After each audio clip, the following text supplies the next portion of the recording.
Everything is your teacher. Everything is your teacher. We're getting underway with sound sesshin here, and so we'll share a little bit about what we're doing and how you can participate with us. Everything that happens is our teacher. The difficulties, the obstacles that arise, I like to refer to them as demons. And we can use our demons, we can use our fundamental misunderstandings, we can use everything as our teacher. We are experiencing sound and feeling and hearing also as a doorway to clarity and awakening. Every experience is your teacher.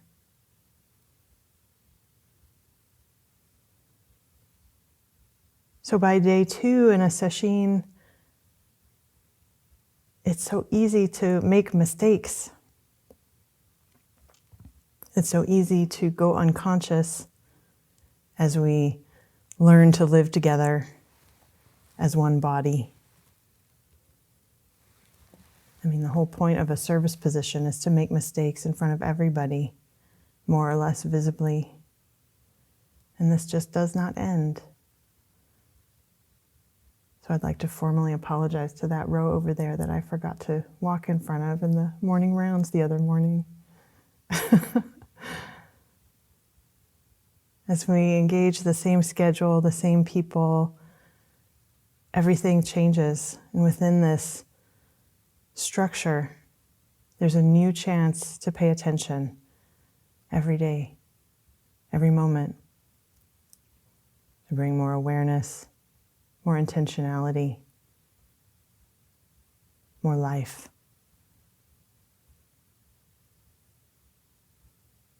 It's this beautiful process of refining that we're engaged in.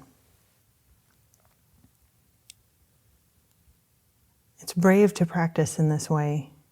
These first couple of days are sometimes filled with confusion, everything we've brought, the chaos of our minds. And so it's important to appreciate this effort. It's very courageous.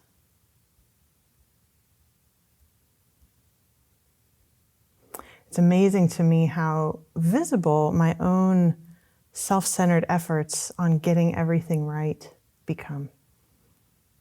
It's like a spotlight on them. And then this becomes the very thing that obscures my ability to get everything right. And that's an old pattern, seeking safety that way.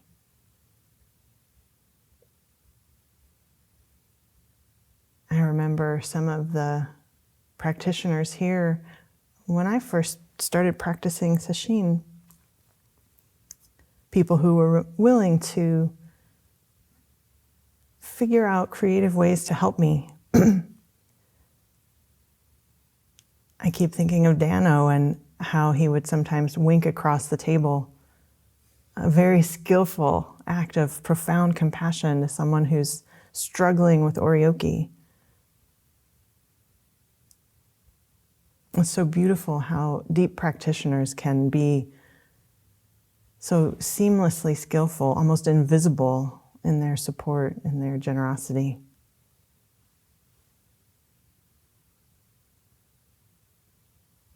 And that's from paying attention.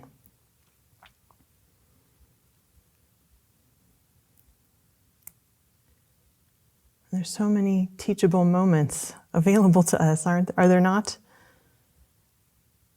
We go unconscious, make mistakes, and then what happens? We find acceptance right here. in this Sangha body, in this universal body, here waking each other up all the time.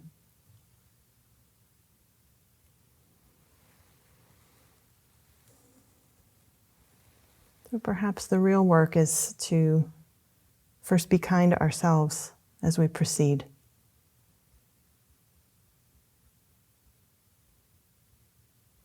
I have a vow to make mistakes with gusto.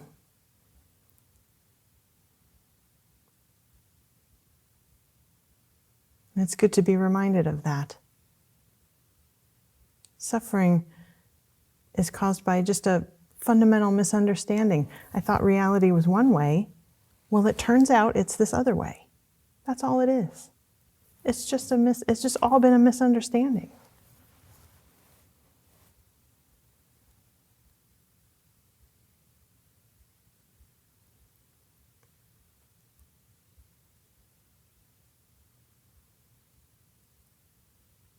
There are various ways that misunderstanding shows up.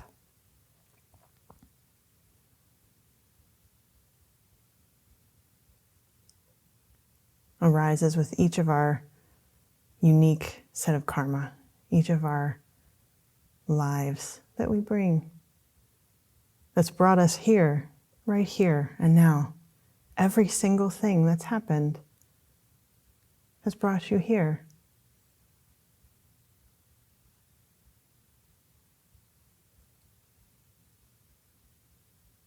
So I love the lists of Buddhism and this very helpful frame that I find so reassuring whenever I'm looking at all of the misunderstandings or any difficulties,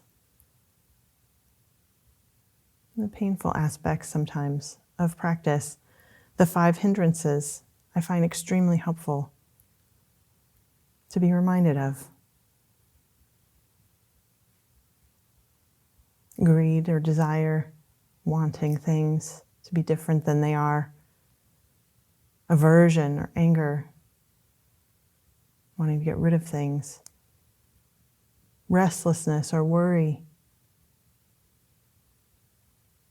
Torpor and sloth, although I'm wondering if half-heartedness isn't a better way to look at that particular hindrance. Half-heartedness. Is there anything more exhausting than half-heartedness? And finally, skeptical doubt. Doubt about the practice. What are we really doing here?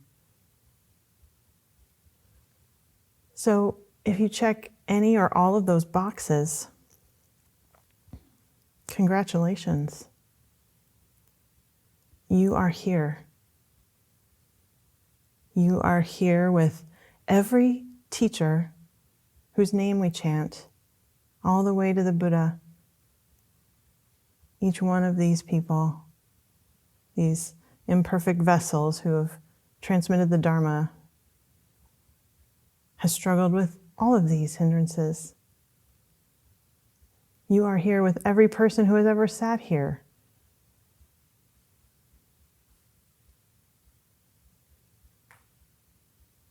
These aspects of life, these are our teachers too. But if you must, you can think of them as demons. Sometimes they are scary or painful.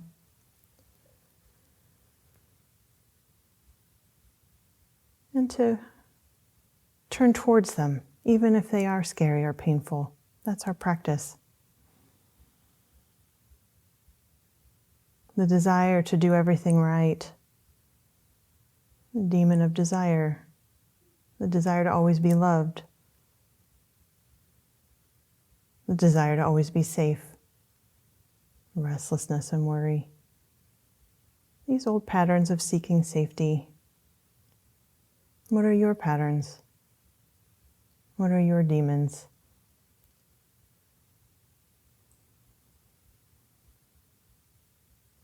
I appreciate the line in the chant from the Jizo ceremony. May I know that all demons arise from ignorance. Suffering and dukkha can be our teacher if we let it. But you get to choose that. You get to choose to turn towards suffering, unsatisfactoriness as a teacher. Nobody can choose for you.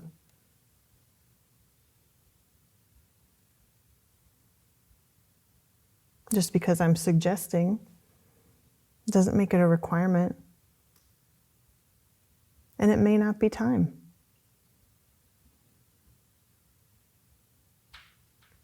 There certainly is a place for grief. There certainly is a place for the full range of human experience.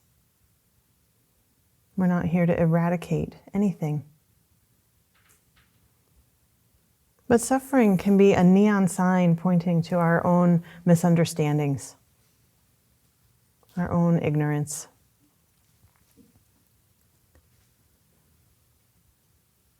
Our own places of clinging, grasping, pushing away, just wanting things to be different than they are. I don't know if any of you have experienced any of that in the last couple days.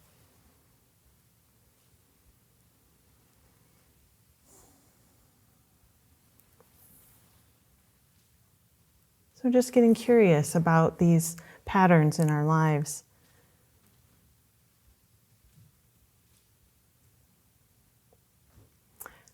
Framing them as demons just makes it a little less personal.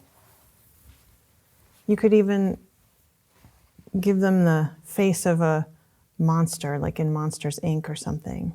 Not really that scary, they're just doing a job, pointing to something important.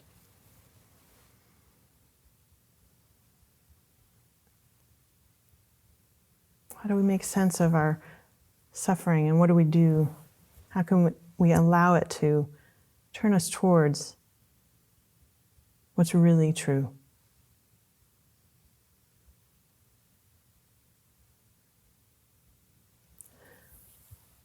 The fundamental misunderstanding is usually that there's a self in here. A self in here somewhere that can get something, that can have something, some insight. There's a self in here that needs to react to something. And so can we find this self? Where's the storage container for all of that insight? Where's it located? In the body? In the mind? Are these two things separate? Is there something separate from these two things? This whole body is made of non-body elements, as is everything else. It is flowing into and out of each other all the time. One body.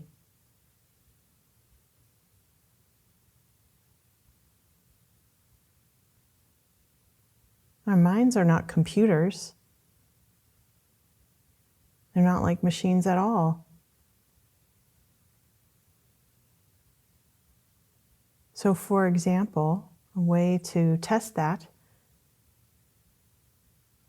go ahead and look around the room. See where you are.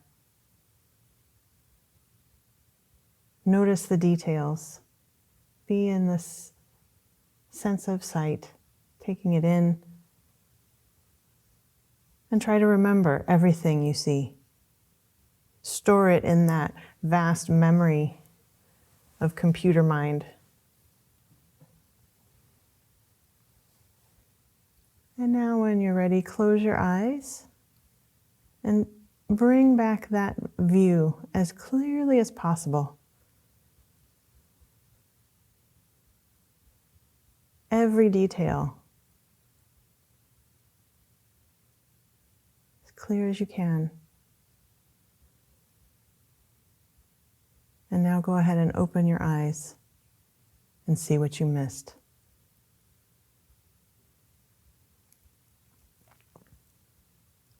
That our senses are what's alive, not this thinking mind. We're not like machines. We're not like computers. There's no cut and paste. This whole life is just flow.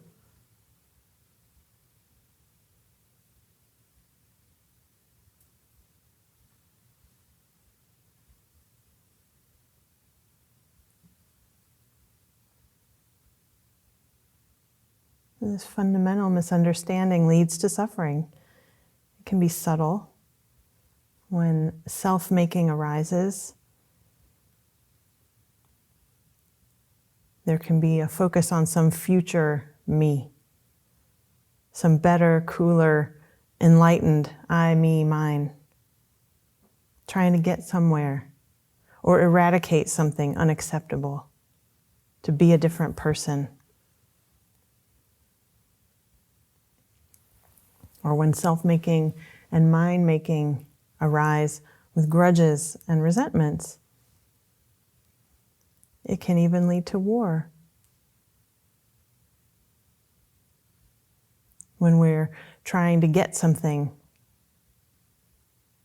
this miraculous world right here, right now, is lost. When we're trying to get something or unleash anger, this right here is lost. And you can see how important it is for each of us to practice. You can see what happens without it.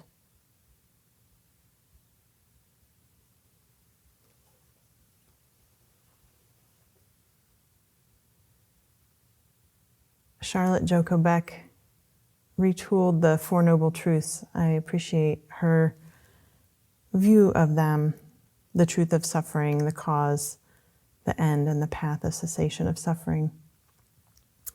Here they are. Caught in the self-centered dream, only suffering. Holding to self-centered thoughts, exactly the dream. Each moment, life as it is, the only teacher. Being just this moment, compassion's way.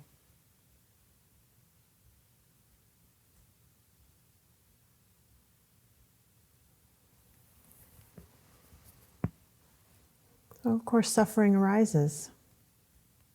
And it is a powerful teacher. It gets our attention, doesn't it? We need to admit that that's happening. Admit it into consciousness. That doesn't mean identify with it. That doesn't mean participate in the self-making and mind-making production. My anger, my doubt, my restlessness. I'm just a restless person. Don't need to do that. Dig ourselves into a deeper hole. But to just notice as it arises.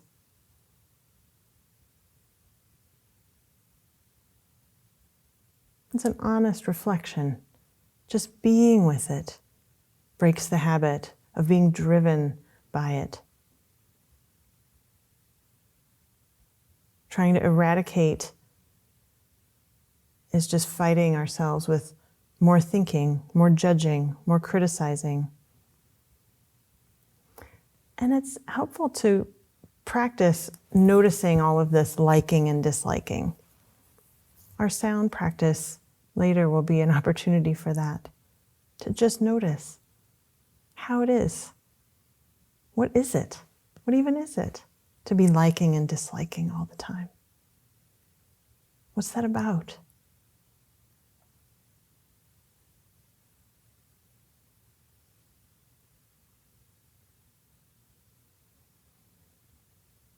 We can meet our life with practice, with this feeling, listening.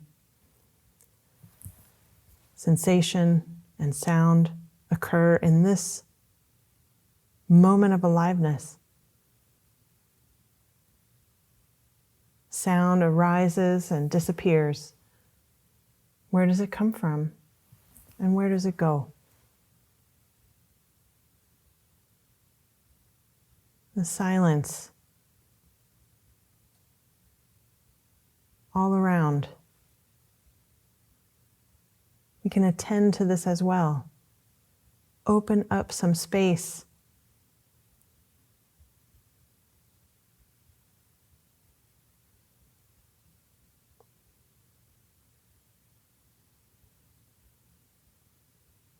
Open up some space from which to view our previous understanding.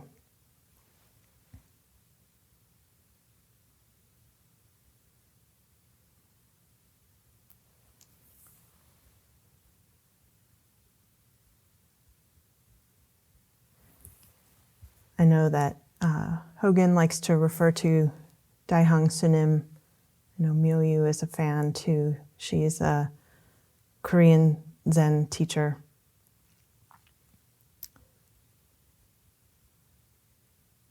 And she often talks about the root or the foundation. This root or foundation, spaciousness. In Korean, it's pronounced Juin Gong. Juin means the true doer or the master, and Gong means empty. Juin Gong, our true nature, our true essence. Always changing, always manifesting, without a fixed form or shape.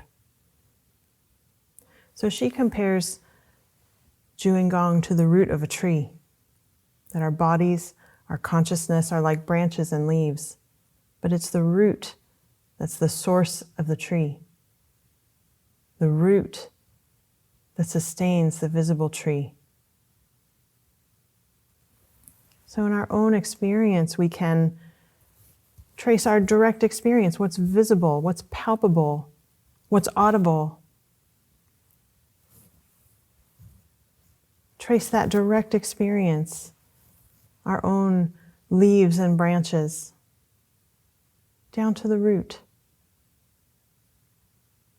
Everything. Everything we notice has a place, can point us to what's true.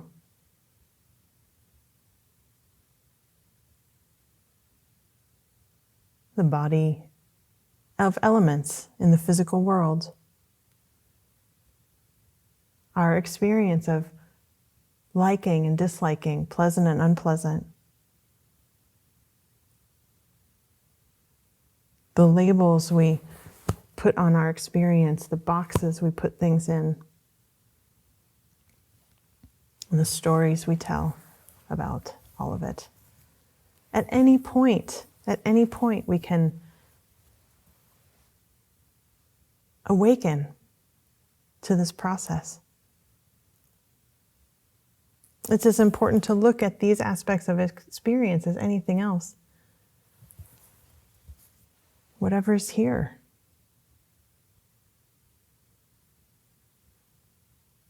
Trungpa Rinpoche has a verse I thought was really beautiful. Whatever is seen with the eyes is vividly unreal in emptiness, yet there is form. Whatever is heard with the ears is the echo of emptiness, yet real. Good or bad, happy or sad, all thoughts vanish into emptiness, like the imprint of a bird in the sky. Like the imprint of a bird in the sky. There's a beautiful teaching along these lines from Pema Chodron. She tells a story about Trungpa Rinpoche in the 70s. Some student stood up at a talk and demanded that he tell him what enlightenment was. And he said, enlightenment is like hearing a bugle or smelling tobacco for the first time.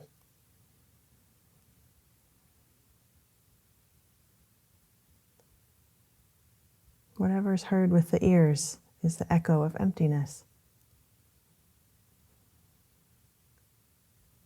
Pema Chodron goes on to say, hearing, along with our other perceptions, is also a doorway to sacred world. Whatever we hear is the echo, the sound of emptiness, of awakened energy, ungraspable yet audible.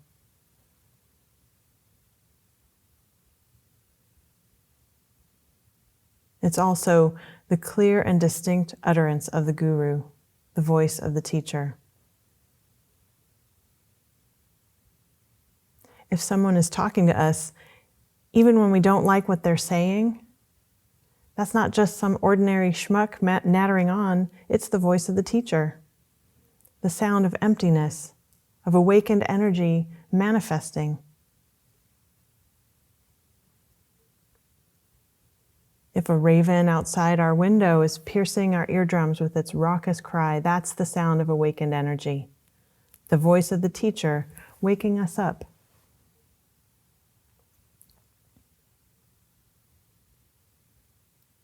There's nothing we can see or hear that isn't a manifestation of enlightened energy. That isn't a doorway to a sacred world.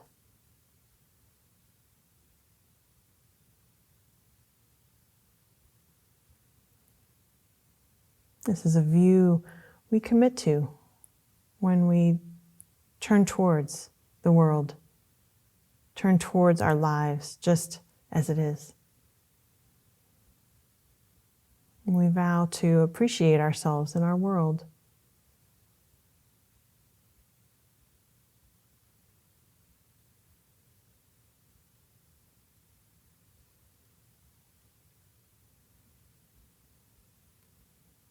So we can meet our experience with this awakeness to the present moment. And there are a few tools to be employed here. We can practice toning. I wanted to share that practice with some of the people on Zoom today. Maybe you're in a place at home where that can be accommodated and you can participate. It's a powerful practice. It's a practice in which we engage with sound, with vibration in the body, with breath, and with listening. It's an engaging and absorbing practice. It's not about sounding pretty or harmonious. That sometimes happens, but it's not about that. It's about being wholehearted.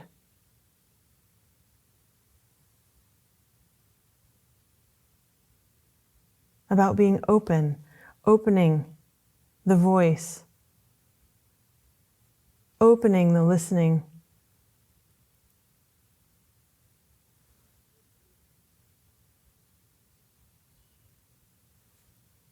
We've been toning with the sound of ah.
What do you notice?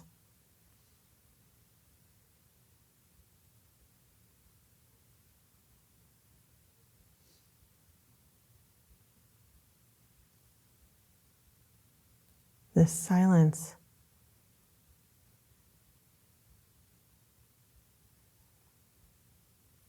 is also a teacher.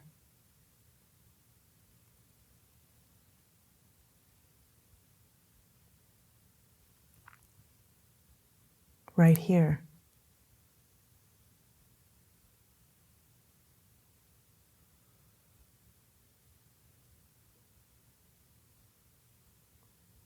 We can practice with silence in another way.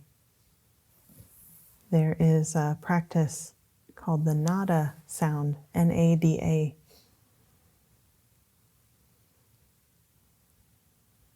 Nada is Sanskrit for sound, and there is a practice called nada yoga,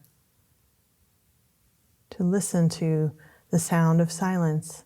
It's just a happy coincidence that it also means nothing in Spanish.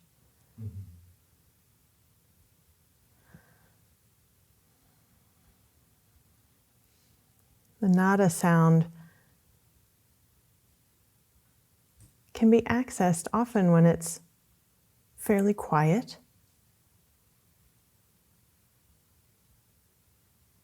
It is a high-pitched, continuous ringing or tone. Some people mistake it for tinnitus. If you actually do have tinnitus, though, this is not probably a practice for you. Chozen Roshi has made the comparison that if you have emphysema, you probably ought not to practice with breathing, at least not all the time. It may be a very different experience if you do.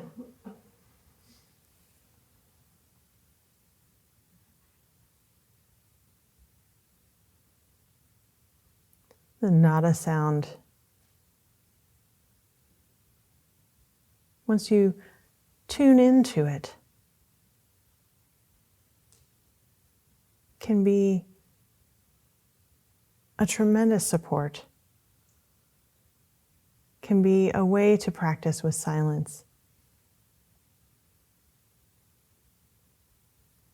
It's like a screen that we can be reminded that everything is just flowing, everything is just being projected on to this screen. These are just formations arising, existing, disappearing, these sounds, these sensations, thoughts, feelings. The nada sound, always waiting, always available.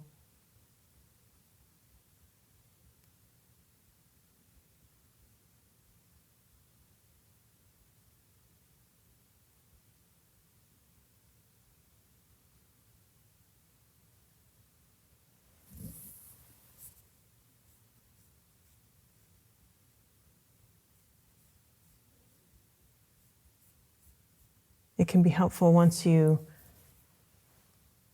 connect with the nada sound to carry it with you as a practice. You can become absorbed,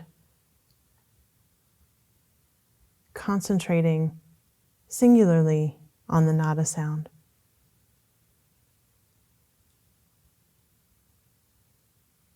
Or, as I said, allow it to be a background reminder, watching everything arise, exist, and disappear.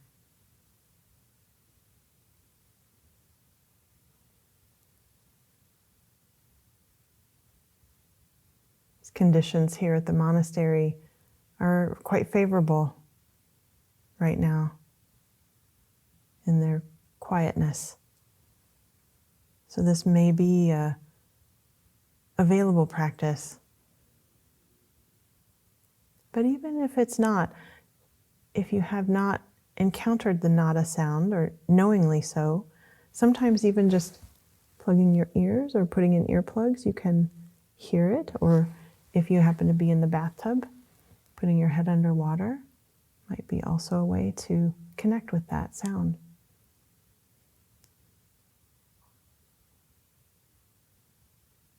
A great teacher you carry with you all the time.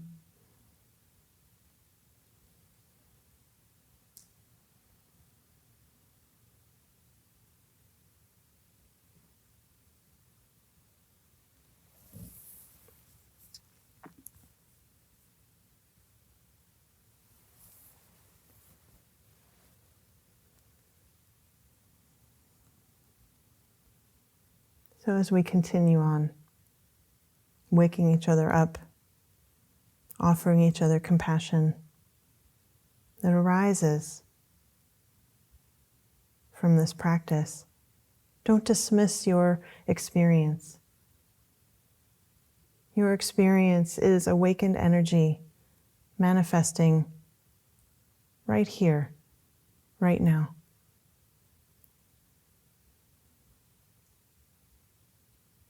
Even if it's judging, liking and disliking, when we really see our judging, it opens a way to be with things just as they are, to meet this life, to turn towards our experience, to turn towards our demons, to welcome whatever comes towards us with a warm and undefended heart, to welcome whatever comes as a teacher, to know every sound as a teacher. Each moment, life as it is, the only teacher, being just this moment, compassion's way. Thank you.